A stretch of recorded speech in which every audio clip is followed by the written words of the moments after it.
To create a subdomain in Namecheap, start by logging into your Namecheap account and navigating to the Domain Manager section. Here you will see a list of all your registered domains. Select the domain for which you want to create a subdomain by clicking on the Manage button next to it. In the Domain Manager dashboard, click on the Advanced DNS tab. This is where you can configure your domain's DNS settings, including creating subdomains. Click on the Add New Record button to create a new DNS record for your subdomain.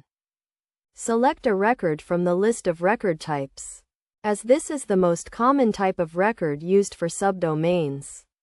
Enter the subdomain name in the host field. For example, if you want to create a subdomain called blog, you would enter blog in this field. In the value field, enter the IP address of the server where your subdomain will be hosted.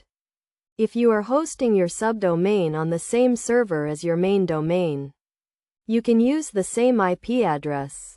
Click on the Save Changes button to save your new A record. After creating the A record, you may also need to create other DNS records such as CNAME or MX records, depending on your specific needs. For example, if you want to host your subdomain on a different server, you may need to create a CNAME record pointing to the new server. Once you have created all the necessary DNS records for your subdomain, click on the Save Changes button to save your changes. It may take some time for the changes to propagate globally, so be patient and wait for at least 30 minutes before testing your subdomain. To test your subdomain, simply type the subdomain name in your web browser. For example, blog.yourdomain.com. If everything is set up correctly, you should see the content of your subdomain. If you encounter any issues, double-check your DNS settings and make sure you have waited long enough for the changes to propagate.